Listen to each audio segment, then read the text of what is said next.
사무엘하 4장 1절에서 6절 말씀 교독합니다. 오늘 말씀은 사울의 아들 이스보셋이 군 지휘관의 배신으로 죽임을 당하는 것을 내용으로 하고 있습니다. 그런데 사실은 여호와의 말씀대로 사울의 집이 점점 약해져서 무너지는 것을 계속해서 보여주고 있는 것입니다. 사무엘하 3장 1절에 다윗의 집은 점점 강화해지고 사울의 집은 점점 약하여가니라는 이 말씀이 이루어지고 있는 것을 보여주고 있습니다. 1절 말씀에 보면은 이스보셋의 울타리가 무너졌습니다. 이스보셋이 의지하던 울타리가 무너진 것입니다. 사울의 아들 이스보셋은 든든한 후원자였던 군대장관 아브넬의 사망 소식을 들었습니다. 이 소식을 들은 이스보셋의 손에 맥이 풀렸다 했습니다. 손에 맥이 풀렸다는 말은 손에서 힘이 다 빠졌다는 말입니다. 그러니까 낙심해서 손을 들 수 있는 힘조차 남지 않을 정도로 낙심했다는 거죠. 이스보셋의 낙심이 얼마나 컸는지 보여주는 것입니다. 그리고 이스보셋을 따르던 그 10지파 이스라엘 백성들도 큰 두려움이 몰려왔습니다. 보호자를 잃었기 때문입니다.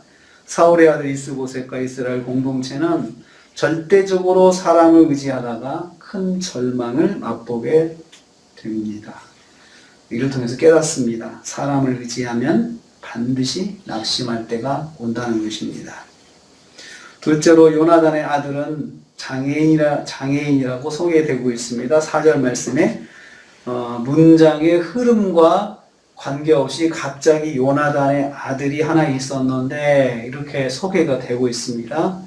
이 사람이 나중에 또 등장하니까 미리 소개를 하는 것입니다. 사울의 살아남은 혈육 중에 요나단의 아들이 이름이 무비우셋인데 다리를 저는 장애인이었습니다. 사울과 요나단이 전사했다는 소식을 듣고 급히 데리고 도망하다가 유모가 그 아이를 떨어뜨려서 다리를 절게 되었다는 것입니다. 사울의 가문에 몸이 온전치 않은 후손이 대를 이어야 할 상황이 된 것입니다. 다 온전한 사람들은 전쟁에서 다 죽고 몸이 온전하지 못한 가족만 그렇게 된 것입니다. 마치 꺼져가는 불씨 같은 사울의 집을 보게 됩니다.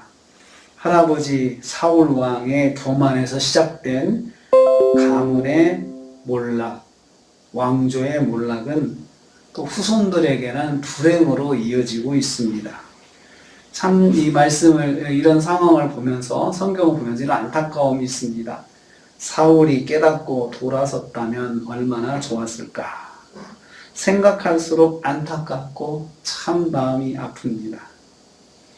한 사람의 교만이 집안을 무너뜨릴 수 있다. 가문을 무너뜨릴 수 있다는 것을 여기서 볼 수 있습니다. 세 번째로 이스보셋이 휘하 장군들에 의해서 죽임을 당했다라고 기록하고 있습니다. 이스보셋의 휘하 장수 두 사람이 있었는데 바나와 레갑이라는 장수가 있었습니다. 그런데 두 사람이 형제고 베냐민 지파 사람이었습니다. 사울이 베냐민 지파잖아요. 같은 지파 사람이 있었는데 이 지파 사람이 그만 배신을 한 거예요. 두 장수는 소망이 없는 이스보셋을 벗어나 살 길을 찾기로 했습니다. 그래서 이스보셋을 죽여서 다윗에게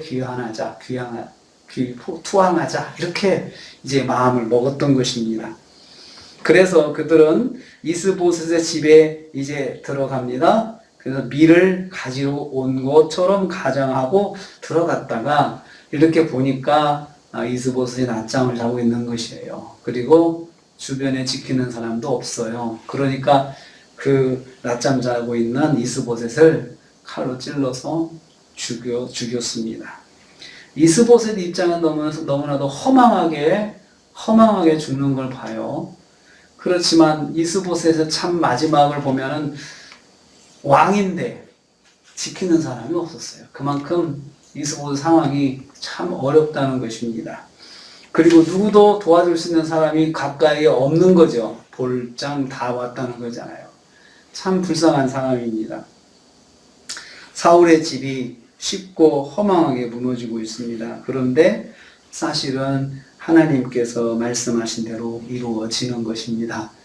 하나님께서 말씀하신 대로 이루어지는데 너무나도 단순하고 쉽게 이루어지고 있어요. 그래서 저는 이걸 깨닫습니다. 하나님의 말씀이 이루어지는 것은 정말 쉽고 단순하다. 하나님 말씀이 이루어지고 하나님 말씀이 응답되고 하는 것을 보면은 뭐 복잡하고 어렵지 않습니다. 그냥 됩니다. 너무나도 우리가 생각할 때는 너무나도 복잡하고 힘든 것이라 생각했는데 실제로 하나님의 말씀대로 이루어지고 하나님께서 약속하신 대로 이루시는 걸 보면은 너무나도 쉽게 하세요. 홍해를 가르시는 거 너무나도 쉽게 하시잖아요. 광야에서 만나와 메추라기 먹이시는 거 너무나도 쉽게 하잖아요. 우리는 굉장히 복잡하게 생각하고 계산하고 그래서 하나님이 어떻게 하실까 생각하는데 하나님 역사하시는 것은 쉽고 단순합니다. 간단합니다. 하나님께는 그렇습니다. 그래서 우리가 하나님께서 응답하시고 하나님께서 역사하시는 것에 대해서 우리가 생각할 때 우리는 어렵게 생각하지만 그렇게 하나님께 어렵지 않다는 걸 생각하고 하나님 입장에서 한번 생각해야 돼요. 하나님께서 해주시겠지. 그러면 쉽고 간단하게 하실 수 있는 역사이기 때문에 우리가 하나님을 의지해야 합니다.